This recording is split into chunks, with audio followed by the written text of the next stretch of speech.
what's going on, Whiskey fan? Welcome to the Whiskey One channel. I'm Whiskey One, and I'm here with Sam Poirier from the Law's Whiskey House. Welcome back. Yeah. It's been a long time. It really has. 4.5 years, as a matter of fact. It doesn't feel like 4 years. It doesn't. It really doesn't. And the last time you and I chatted, we were on the other side, and we were tasting different single malts. The barrels were actually here, but we sat down on the other side. And I got to say, like, you have a lot more barrels in the barrel house, so we're getting close to capacity in this warehouse. There's about 5,000 barrels in here, and I think you'll notice it's quite a bit hotter today than it was back then. We are in the peak of aging. It's, what is it, 95 degrees outside?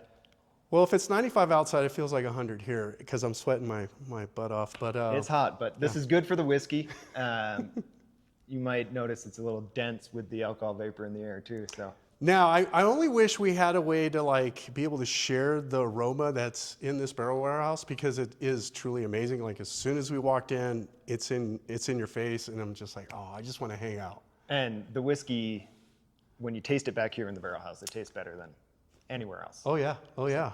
So today I wanted to pick your brain a little bit about a new release that you have. It's the 10-year bonded rye. And then we're gonna talk a little bit about your 4-grain bourbon finished in cognac foeder. Yeah, those are two things that are always exciting here at Law's Whiskey. The bottled and bond rye whiskey is consistently one of the best whiskeys we put out. I love this whiskey.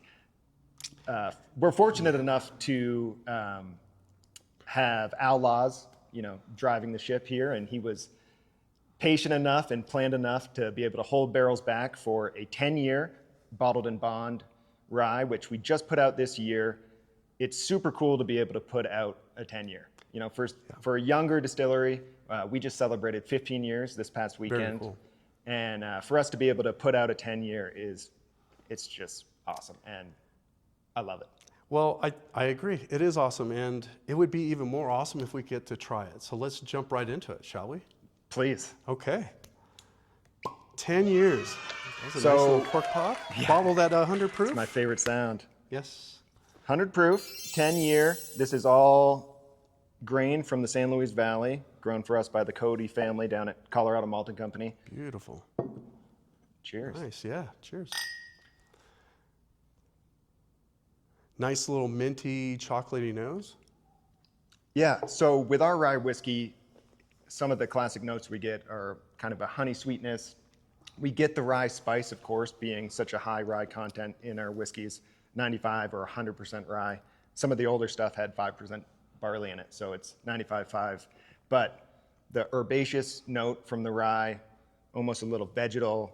It's sweet, there's some chocolate, there's some orange. Yep. There was some real concern with how far we can push whiskey in Colorado, being such a unique climate to age whiskey in. Yeah, you lose a lot, right, over time? Certainly, yeah. Especially.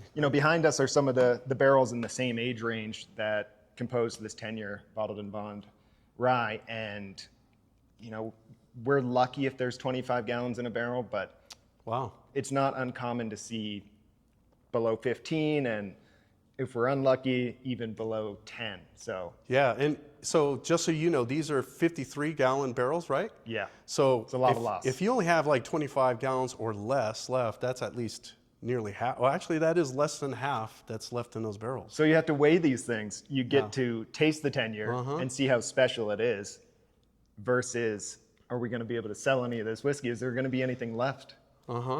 So let me ask you something about that, and we don't have to nerd out too much, but as that happens, does that mean that the proof of the whiskey that's left in these barrels, the longer that it sits in these barrels, does that mean it just goes higher and higher? We're seeing it consistently raise year after year, and after 10 years, it wouldn't be uncommon to see a barrel reaching up towards 150 proof. Oh yeah. Well, I gotta say, so if you guys are new to the channel, please consider subscribing, hit that like button, follow Law's Whiskey House. They are also on YouTube. And what really Law's is known for is their 4-grain bourbon, their rye. They also make a wheat whiskey, and they now make an American single malt. They were making malt whiskey before. It's basically the same grain, from what I understand, from the Henry Road. Yep, that's where it's grown, on Henry Road in Alamosa. Yeah. That's so cool. And you guys explore all the different grains. like either isolated or sometimes kind of together, right? You have some experiential series stuff that you do, which is pretty cool. Absolutely. I mean, our bourbon whiskey is a 4-grain bourbon, so it's using corn, rye, wheat, and barley. And then we have each one of those individual grains expressed as a single grain expression, which is it's pretty cool and fun to be able to taste what each grain tastes like. So when I first tried your, well, it was called Sakale Rye, right? I think I'm pronouncing that right. I don't know if it's Sakale, but is it Sakale or Sakale? Sakale. And if you look, I know the camera might not be able to see it. Some of the older barrels still are painted as Sakale. Okay, Rye. and I'll make sure to get that. Same mash bill. I'll make sure to get that in the frame here. But yeah, that's cool. So it still has the old head on there, right? Sakale. And I think it was like at least 3 years that I tried it. It was cast strength. I think that's really the whiskey that wanted me to learn as much as I could about Law's whiskey. It was the sexy bottle. It was metallic green or aquamarine or something like that, right? Metallic green, yeah. I kind of miss those labels, and I'm going to keep saying that, but I hope you guys maybe one day go back to that. But I was really excited to learn about it just because of how different the rye tastes from every other rye I've ever had. Even today, the rye that comes from Law's Whiskey House is different. Yeah, well, this varietal of rye, which is called San Luis Valley Rye, SLV Rye, only grows down there in the San Luis Valley in Alamosa. It was brought to the valley generations ago, and it's an ancestral grain, right? Well, it was brought there at one point, but over the many generations, it has crossbred and is now recognized as its own varietal of rye. And the valley is a very unique climate to grow grain. It's high elevation, it's hot in the daytime, it's cold at night, has a unique soil type. So these conditions stress the plant out and produce this really hardy grain so that it can go to hardy plant so that it can go to seed. And everything we're doing in our process is to maximize the flavor of that whiskey. Now, rye whiskey is generally a bigger, bolder flavor, and certainly our rye has a big mouthfeel. I think there's a lot of sweetness from the grain that helps balance out the rye whiskey, but we were concerned pushing it to 10 years and beyond that it was going to be too heavy. We're going to have too much of the big barrel notes that come from long-term maturation, and I don't think that's true at all. No, I'm not getting that. Yeah, it's not drinking heavy. It feels a little bright and sprightly. I get also these weird like little ginger notes on top of the minty crushed mint flavor that I think there's this whole range of herbaceous and spice, and they kind of all kind of meld together. So ginger, certainly you pick up on that, almost like a eucalyptus almost. So it's just really fun, but it's not too big and bold. It's sweet, and it's surprisingly lighter bodied for what I was expecting. I mean, when I popped these barrels open, I was going to think it was like, whoa. Yeah, and I normally drink the cast strength, but I feel like even with this 100 proof, the finish is nice and long. It's warming. To your point, it's a nice full-bodied mouthfeel, but it delivers everything that you expect from, I think, a Colorado rye, from Law's Whiskey Ryes, right? And you don't really need the cast strength version of this, although I would honestly like it. You said you'd like to try it at cask. I mean, we're back here. We might as well pop a barrel open. I don't want you to leave wishing you had done anything. So let's try it. We can check the volume. We can check the proof. I think so. And this is barrel 279. This is 279, and this is going to be 11 years old.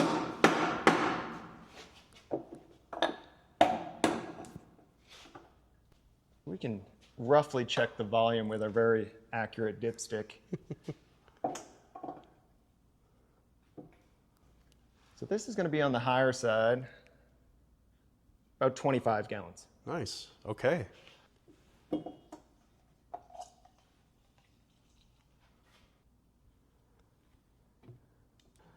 So it's a little light. It's not hazmat or anything at all, right?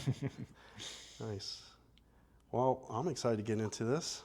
Over 11 years old. 146 proof. Golly, man.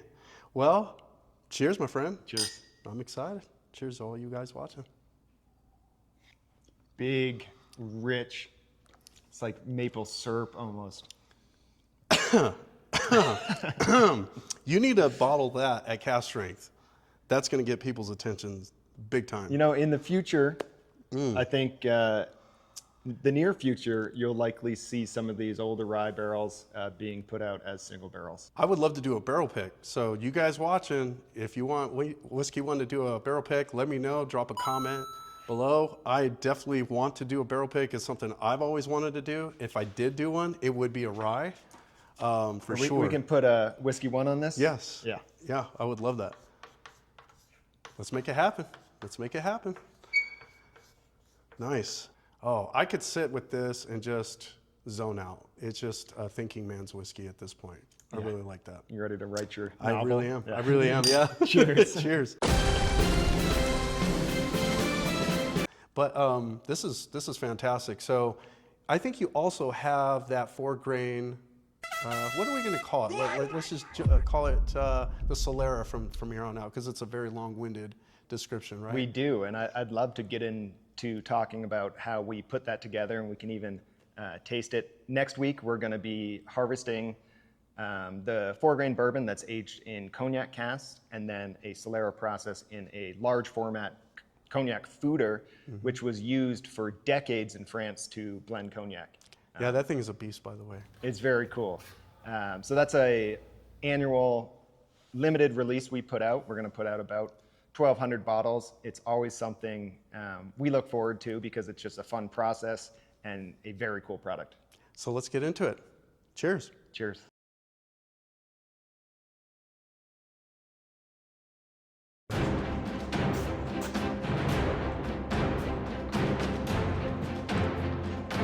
Now we're 100.